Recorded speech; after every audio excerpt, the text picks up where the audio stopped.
Hi, and welcome. You're listening to the X22 Report. My name is Dave, and this is episode 677. And today's date is May 26, 2015. And the title of this episode is U.S. and NATO discussing troop deployment to the Middle East.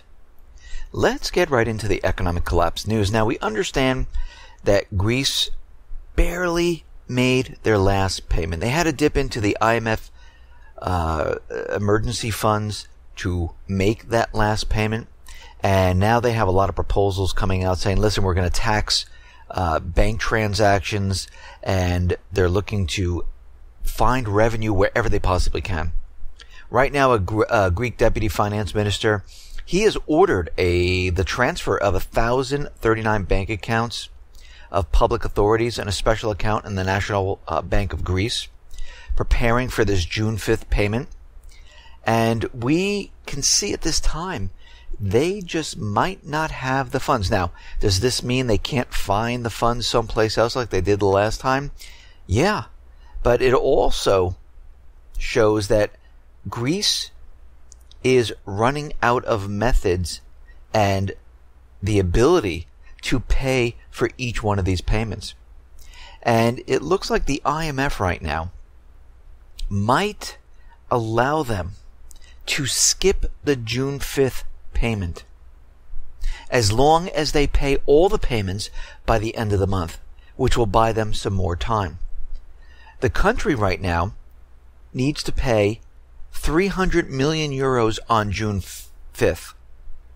And this is the first of 4 June payments totaling 1.6 billion euros. And we can see that the IMF is talking to Greece, and Greece is saying, okay, if we skip this payment, and we make good on it, and we pay this payment with all the others by the end of the month, it will give us some time and leeway to find the revenue, find the funds to make all of these payments. Now, are they going to be able to make this 1.6 billion euro payment at the end of the month? Most likely not, but it will buy them time. So we're going to have to watch this and see where this goes and where it is heading. Out in the EU, we understand the entire economy is completely falling apart. I mean, look at Greece, look at Cyprus, look at Portugal, look at Spain, look at France, look at Italy, and it is spreading to the other countries. We see the EU unemployment. They're really not declining. Actually, they've leveled off, and we're now starting to see a bump up of unemployment. And they're projecting that the EU unemployment is going to climb to new highs in the coming years. The situation will be worse and worse in the coming years. The unemployment will explode even more because of euro and free exchange model, which are imposed by the European Union in Brussels. And this is coming from a French member of the European Parliament. The European Union faces a surge in jobless rates that threatens to undermine its economy in the long run. Around 27 million are out of jobs right now in the 28-nation union, including 21 million in the 19-member Eurozone. 6 million of them are in France. And he's accused the European ultra-liberals of forcing a free exchange regime on the Eurozone and EU countries, which he said is detrimental to their economies. And we can see right now from the creation of money in Europe, the creation of money in the United States, it does not help the economy. It does not spur economic growth. It does not create jobs. Actually, what it does, it helps the bankers. That's it, period. We can see it from the United States point of view. We have all this QE, all this creation of money. It pumped up the stock market. It helped the banks. But the everyday man on the street has received absolutely nothing from it. We see less jobs out there. We see layoffs increasing. We see the U.S. government central bankers continually manipulating the statistical numbers to convince us that, oh, it is working, but it is not.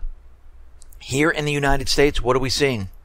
We're seeing the U.S. services PMI has slipped the last 2 months back to the lowest since January. 56.4 is below expectations. This is the biggest 2-month drop since December. Durable goods, guess what? not looking good whatsoever. After dramatically upwardly revising the data from last month, it has now printed down by negative 0.5%. Capital good orders beat expectations month on month and was revised remarkably up from the biggest drop since 2012 to 1.5% rise in March. Core capital good orders, however, remain negative year on year for the fourth month in a row. The last time this happened was either a recession or the Fed unleashed QE3. We are seeing manufacturing here in the United States. It has plunged to 2009 level. We know what happened in 2008, 2009. We had the Great Recession. The entire system came crumbling down. And we see many manufacturers in Texas, Oklahoma, New Mexico, and a number of other states. It is getting tough in these areas. The Kansas City Fed reported last week, and the Dallas Fed, they both reported that labor market indicators reflected employment declines and shorter work weeks, with only 12% of the firms reporting net hiring, but with 21% reporting net layoffs. The General Business Activity Index dropped by negative 20.8 in the negative for the fourth month in a row, worst level since 2009. The Company Outlook Index fell to negative 10.5, the fifth month in a row in the negative, and the worst level since July 2009. The Shipments Index plunged to negative 13.2, the worst since 2009 of October. The Key Production Index dropped to negative 13.5, the worst since May 2009. Anyone seeing a positive out of this? No, we're seeing manufacturing is falling apart. Primary metal manufacturing. Imported steel continues to be a big problem in Houston, but is also negatively affecting volume and pricing in the entire country. Fabricating metal manufacturing, we don't feel confidence anywhere. Wood product manufacturing, we sell to new family home builders. The weather has slowed down the deployment of raw land in ready lots and the home construction process as well, and things have come to a complete halt. Well, we are in the spring now, going into the summer. This is the hot months for real estate. We see manufacturing right now only accounts for 12% of the U.S. economy, because manufacturers have been offshoring much of their labor to cheaper countries. And we can see at this point in time, manufacturing is declining. We see this and we understand that, yeah, companies are not out there purchasing. Most of the people are tapped out. Companies are just trying to get by. They're laying off people, trying to save their cash, trying to make it through this time period. We see the Baltic Dry Index has dropped now to 584 points, down another 2. At this time last year, the Baltic Dry Index was about 1,014. The year prior to that is around 900. The year prior to that, it was around 1,400. We are way below where it's been. On average, the Baltic Dry Index stays around 1,000 to 1,200 points. We see home prices, as they continually tell us, they're going up and up and up. But when I look around the country, people might be out there saying, listen, I want $900,000 for this house. It doesn't mean they're going to get it. I see a lot of homes for sale for very high prices.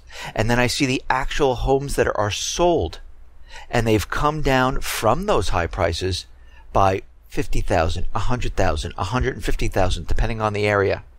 And they've been on the market for a very long time. When we look at the graph, we see that we've dropped in pricing of these homes from 2013 to the end of 2014. It was in a decline trend, and now we're seeing it's being pumped back up. How is this being pumped back up?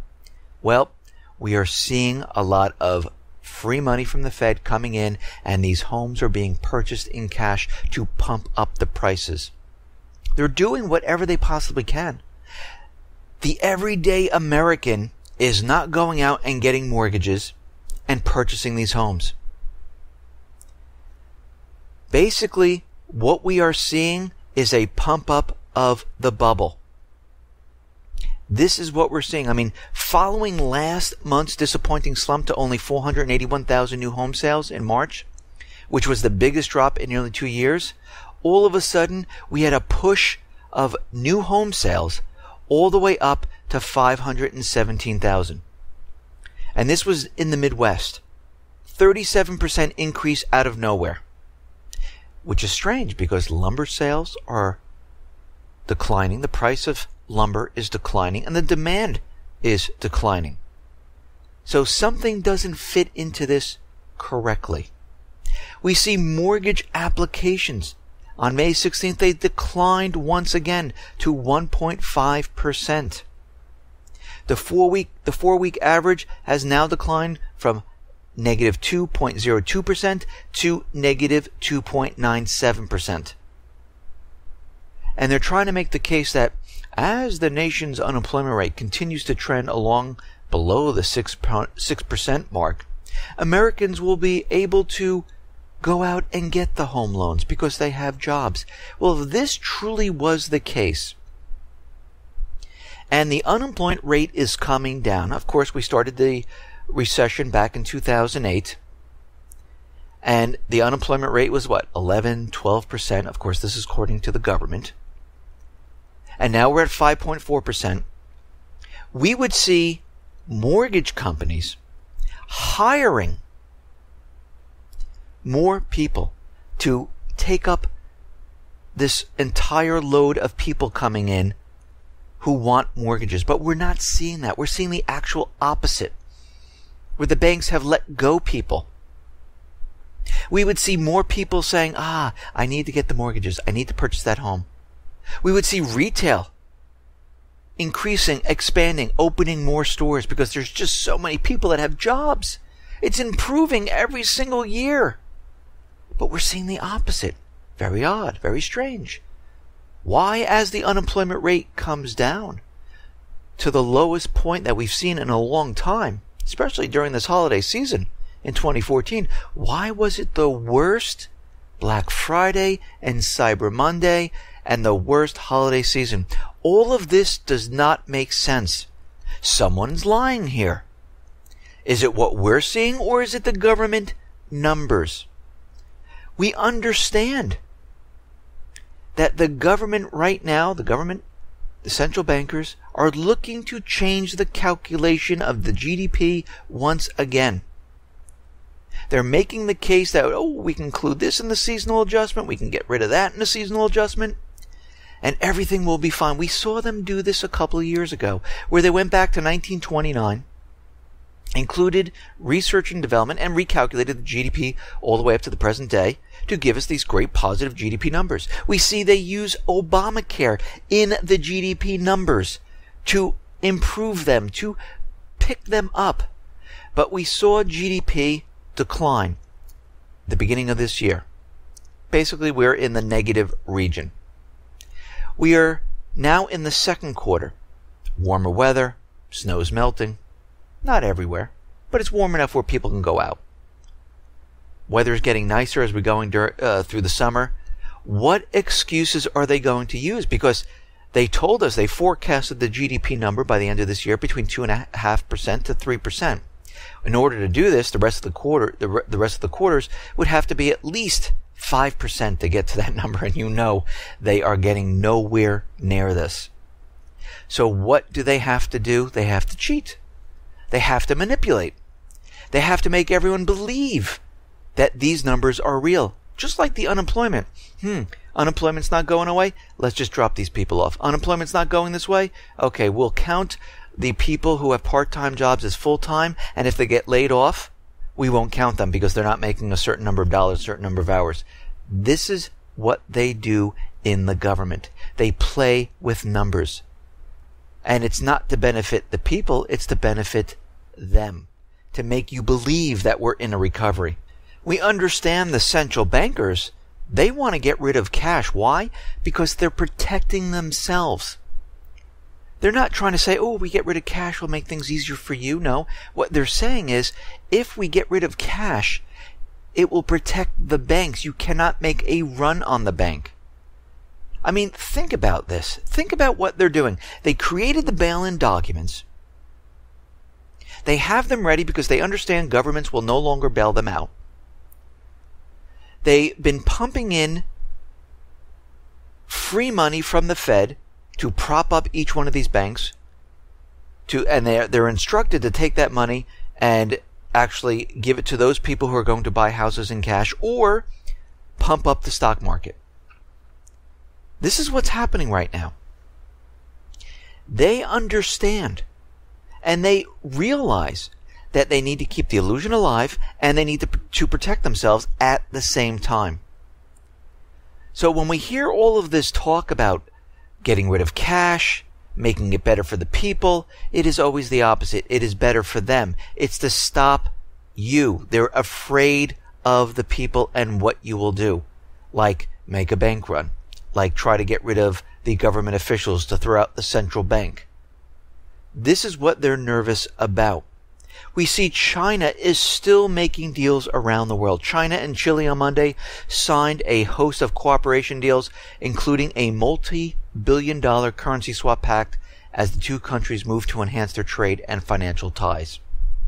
They signed a series of bilateral business contracts, which include trade, finance, mining, agricultural, production capacity, science, and technology. China agreed to grant a quota of 50 billion yuan to qualified foreign institutional investors in the southern American country. China is in South America. Russia is in South America. They are making economic deals while the United States government places sanctions and calls these countries national security threats and tries to overthrow the governments with coups d'etats, which haven't been working. And we can see right now that the United States government central bankers, they're a bit nervous about what's going on here. And they're doing whatever they possibly can to keep this system propped up. And it's getting harder and harder to do as time goes on. Russia right now is insisting that the IMF implements reforms. And Russia is saying this during their BRICS summit. Because the IMF was supposed to allow emerging economies have more of the voting rights. Of course, the United States completely blocked this. They didn't vote on it. They promised they were back in 2010.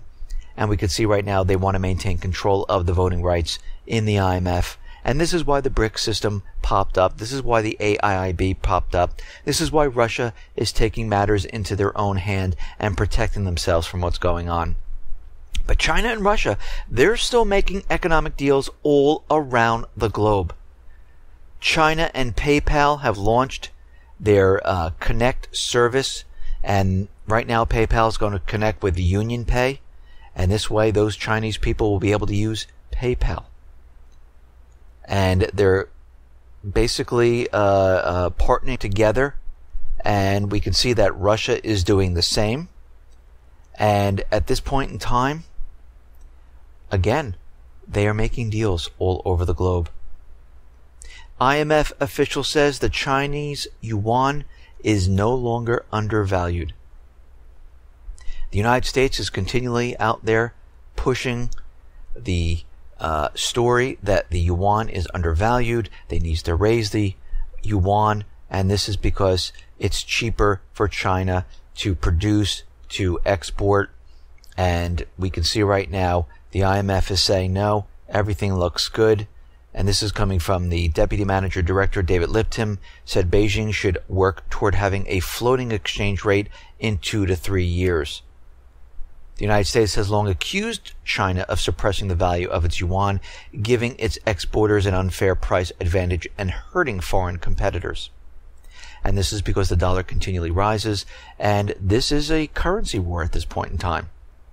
Senator Bernie Sanders fired back at 80 CEOs who wrote a letter lecturing America about deficit reduction by releasing a report detailing how 18 of these CEOs have wrecked the economy by evading taxes and outsourcing jobs. He released a report showing that many of these CEOs received a bailout from the U.S. government. And he's saying that a lot of these corporations and the CEOs have paid no taxes whatsoever. They open up subsidiaries of their company in the Cayman Islands and other offshore tax havens, and they've been doing this since 2008. As a result of all this, at least a dozen of these companies avoided paying any federal income tax for recent years, and even received more than $6.4 billion in tax refunds from the IRS since 2008. Several of the companies received a total taxpayer bailout of more than $2.5 trillion from the Federal Reserve and the Treasury. Many of the companies, while they're telling, everyone else that they, should get rid of the deficit, they've been outsourcing jobs, not paying taxes, and receiving money from the Fed. Bank of America CEO Brian Moynihan. Amount of federal income taxes paid in 2010? Zero. 1.9 billion tax refund. What did they get in bailout? 1.3 trillion.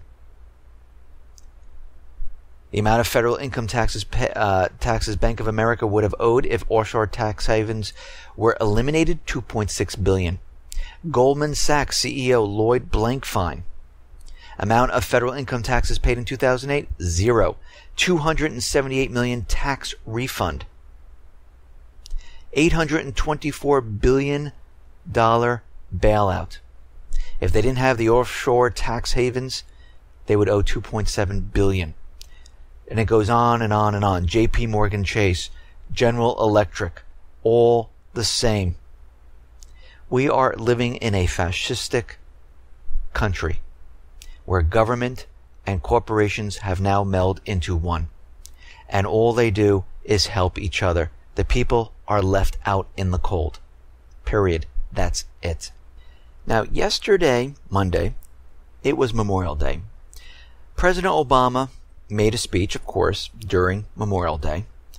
And he's saying that this Memorial Day is the first in 14 years without a major U.S. war.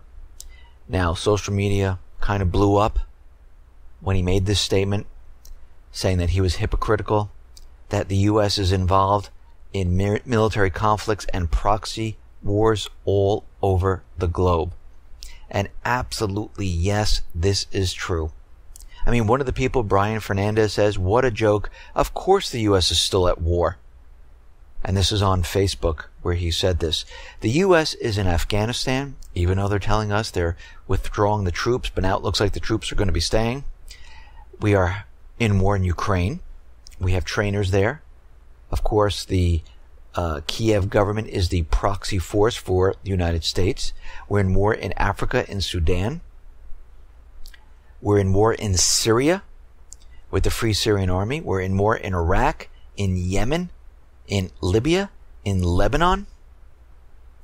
We are in war everywhere. Yes, they are using the proxy army, but just wait. The authorization for war is in Congress, and it's there on purpose. Because as we know, in that authorization for war, it allows the U.S. government to go wherever the Islamic State is, wherever Al-Qaeda is, where Al-Shabaab is, wherever Boko Haram is, or to go in any other place where terrorism is and it's occurring. So which will then allow the United States government central bankers to go anywhere. All they need is a flag, a camera, and about 4, 5 to 10 people, dress them up, and say, the Islamic State is in this country, we're allowed to go in and invade. We see Iran is constructing 48 power plants in Indonesia in 5 years. Iran and Indonesia have agreed to build these 48 small-scale hydroelectric power plants. The two countries are seeking to improve ties, and they're doing this because Iran was hit with a lot of sanctions. They weren't allowed to go out there because the sanctions did not permit this, and it seems at this point in time, Iran is hoping that these sanctions are removed because of the P5+1 talks, and they're hoping to go and make deals all around the world. And this is one of the places that they would like to do this. We see Washington has blocked the final document of a UN conference that reviewed the Nuclear Non-Proliferation Treaty, accusing Egypt of manipulating the gathering to target Israel. Moscow right now has slammed the U.S. for rendering the 4-week meeting futile. And they did this on purpose, because we have to remember, Israel is not part of the NPT. They don't have inspections, the IAEA inspections. And we understand that Israel is one of the countries in the Middle East that has a nuclear arsenal from the declassified 1987 documents from the CIA. And they're pretending that they don't have nuclear weapons whatsoever. They don't allow inspections. And if this went through, this would include them in this. And it seems that the United States blocked it. And we see this was taking place, and there were about 162 nuclear non-proliferation treaty participants that were in attendance. And these conferences are held every 5 years to assess the worldwide disarmament process. And this would pose a problem for Israel. So the United States went ahead and they completely blocked it. And that was that. We see Obama has signed the Iran nuclear bill into law.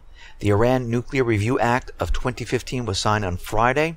The legislation overwhelmingly passed by the House of Representatives and the Senate earlier this month. The measure will allow a 30-day review of any final nuclear deal with Iran. Now, you have to remember, the United States government central bankers is infiltrated by the central bankers, by other foreign countries like Israel, and they do their bidding. They get paid.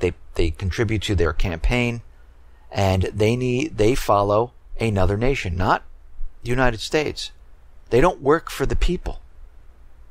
And we can see right now, Congress now has control, or should I say, other nations, other entities have control of what goes on with the peace process with Iran, with the P5+1. During the review period, Obama would be able to waive those Iran sanctions which were imposed by the executive branch. However, the president would have to leave in place sanctions that Congress put in place. The bill would also force the Obama administration to certify on a regular basis that Iran is abiding by the terms of any nuclear deal. So we can see that Obama can say and go forth with the deal with Iran. He can remove the sanctions, but Congress will put those and keep those sanctions that they placed on Iran. So how is this deal ever possibly going to work? It makes no sense. And we know that this deal is really not about nuclear weapons. This deal is about taking over Iran. This deal is about getting into Iran. This deal is about going in and putting their natural resources on the dollar and going in and taking over their central bank. That's what this is about. And if they can't do it this way, they will do it using force. Because as we know, the goal is always the same. Their tactics will change.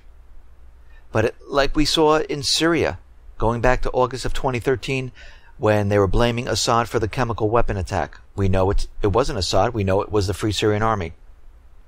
And they made a deal. If he got rid of all his chemical weapons, that would be it. We wouldn't bother Assad anymore. But guess what? They're doing the same exact thing that they wanted to do back in August of 2013.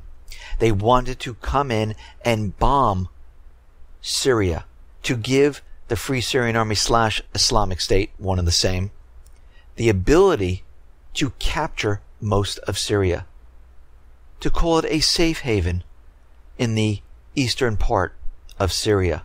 This way they can use it as a launching pad to go into Damascus and remove Assad. The Secretary of Russian Security Council has said it's necessary to build up cooperation in the military and technical field and in the fight against terrorism within the BRICS countries, Brazil, Russia, India, China, and South Africa. So we can see already the BRICS are coming together. They're forming military ties, and this is going to be a problem for NATO, for the United States. We see China is unveiling new military strategies to boost naval capability. China has mailed a new defense strategy. They will now shift from territorial air defense to both defense and offense. Beijing has also slammed its neighbors for their provocative actions on their areas of the islands. They're saying the U.S. is continually provoking them, and we know they are. They want China to do something.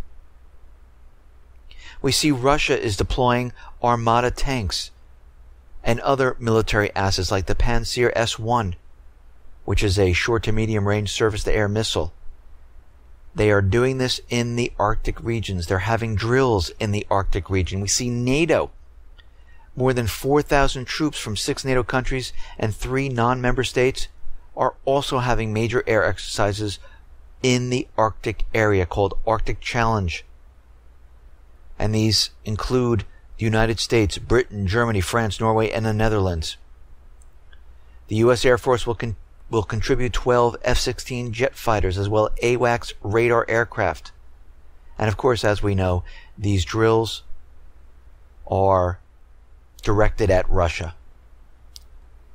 And this is why this is happening. So we have Russia in the Arctic, we have NATO in the Arctic, all fighting for this strategic area. And also there's a lot of petroleum and natural gas in this region.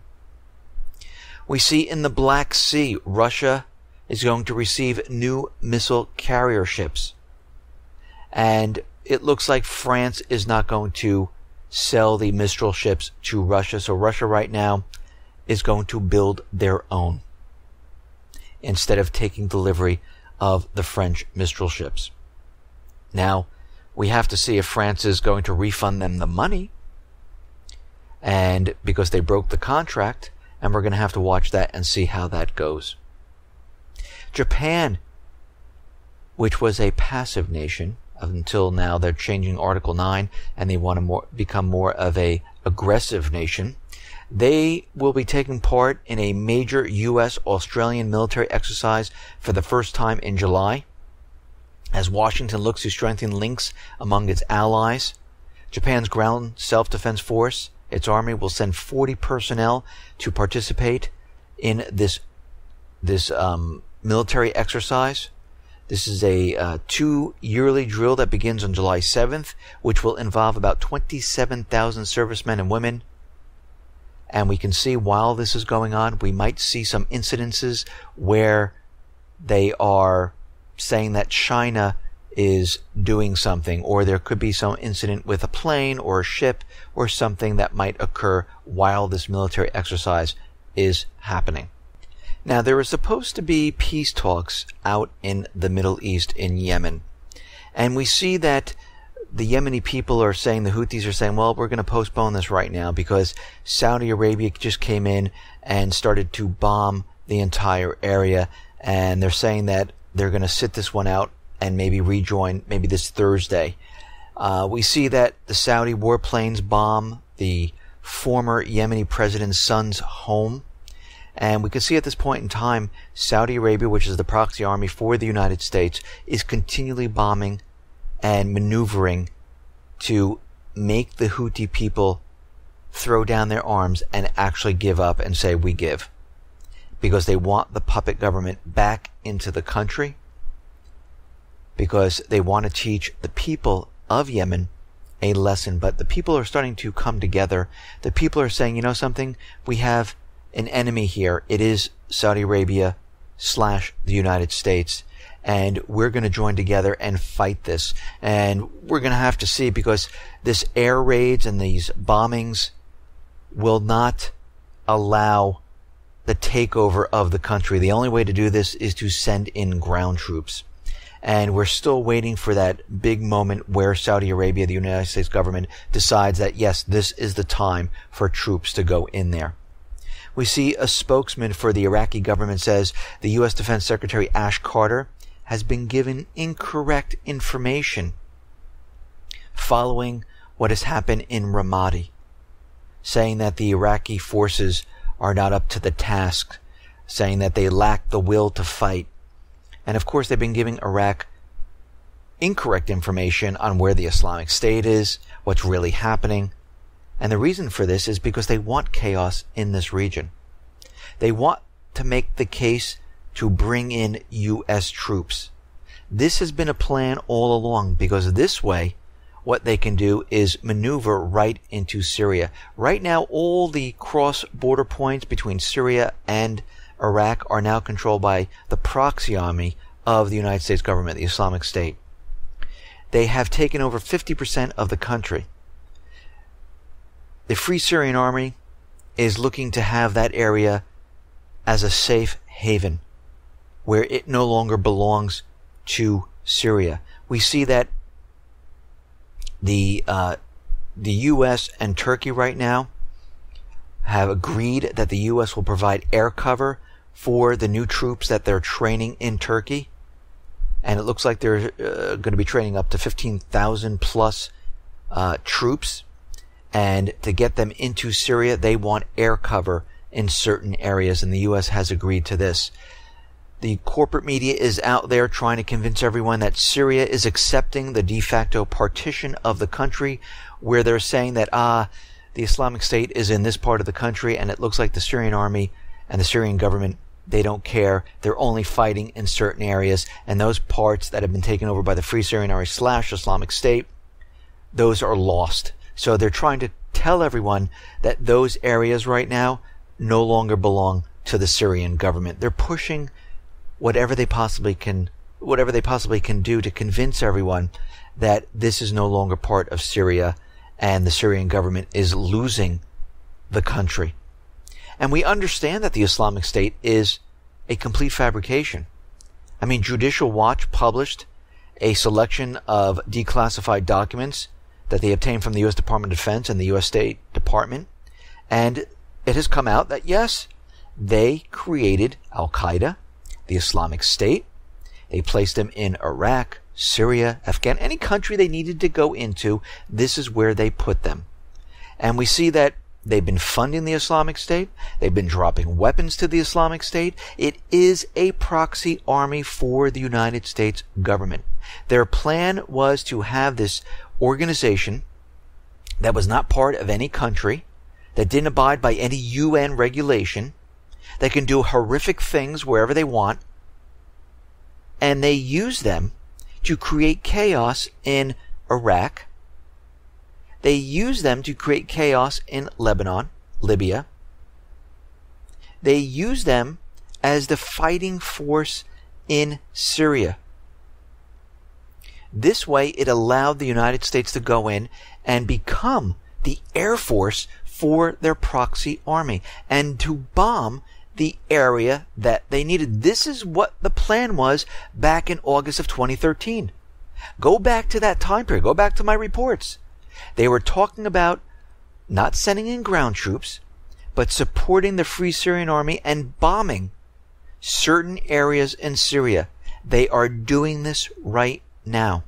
Obama is out there saying that he needs to think about how and what they're doing in the area of Iraq and Syria and the other areas of Libya. He's talking with NATO right now. They are spread very thin across the globe. And he's saying that NATO is going to stay in the Eastern Europe, and we need NATO in the southern area in the Middle East. So it looks like they're joining up forces where NATO and the United States will be mounting and pushing ground troops in this area. Again, they're creating chaos. They're waiting for that event where they can say, yes, we have the ground troops. We have the ability. We are going into each one of these countries. Right now, they're letting the countries and the puppet government do whatever they need to do to force the people back who are rising up against the puppet government. But we can see this is failing. There is more and more people joining up. It's not the Islamic State. The Islamic State is a very small group with, photographers, a video production team, 20, 30, maybe 100, who have the flags, rings, clothing line. It just sounds ridiculous after a while. But they're using this to convince us. We see Syria is out there saying, we see what's going on right now. Any outside help to the armed groups fighting in the country is an act of aggression, because they realize that Washington and Turkey are getting ready to release more forces into this region. And Syria is becoming very concerned. Putin is out there. He's saying there was no terrorism in countries where the Islamic State organization acts until outside interference occurred without UN Security Council permission. What is he trying to say here? He's letting the world know, we know the United States, the UK, Israel, they're behind all of this. We know what is going on now. Say in the Middle East, in North Africa, we know problems connected with terrorist organizations that aggregated the right to be called the Islamic State is being ginned up by outside forces. He's saying there was no terrorism in any one of these countries until there was an outside interference. He's letting everyone know he knows what's going on. He's putting the message out there. The FBI over the weekend is investigating a series of anonymous threats made to U.S.-bound passenger planes on Memorial Day, saying that there was an incident with an Air France flight to New York City. It was intercepted by U.S. jets, saying that they had some type of chemical weapons on board, and it turned out to be completely false. But we can see this is being used to scare the people. So what are we seeing right now? We're seeing a botched false flag event that happened in Texas with the Islamic State. This is to let everyone know that the Islamic State is here in the United States. And of course, as we know, it really isn't the Islamic State. We know it's internal government agencies. We know it's external foreign government agencies planning all of this. They are ready to go. They have their operatives prepared and ready to go. They're sitting in certain areas waiting for the green light. And we can see they're pushing this as hard as they possibly can, because as we know, the economic indicators that we've been looking at are moving further and further away from the illusionary statistical numbers. Look what they're doing to the GDP right now to convince everyone. They need to continually manipulate the numbers. And how much more are they going to manipulate until it completely makes no sense whatsoever? They're looking for time before this thing comes crumbling down. They're hoping they can get into Syria, remove Assad. They're planning this right now. Their next move. They're hoping to get into Iran because they're hoping to prop this entire system up. And if it doesn't go as planned, as we can see many times it does not, like in Ukraine, the entire Middle East, they will give the green light to those operatives to say it is a go. And they will push the event. And they know they have a certain period of time. This is why we see Jade Helm occurring during the summer going into September. Might even be longer. Some people are saying Jade Helm has already started. Military assets are being moved all over the place. We're seeing many, many reports of this. This is in preparation of what's coming. And we have to remember, the Treasury said they're holding onto cash just in case there's a natural disaster or some other type of disaster. It could be economic or something else. So they have enough to pay out. The bail-ins, they're getting ready. They're getting ready with a cashless society. They're nationalizing the police. They're taking control of the entire system. They're putting up spikes on the fence of the White House. They're increasing the buffer zone in government buildings, increasing security guards. And we see this happening all around Europe. They are getting prepared. They're getting ready. Listen, everyone, thanks a lot for listening. Be well, be safe, and especially be prepared. Thanks a lot.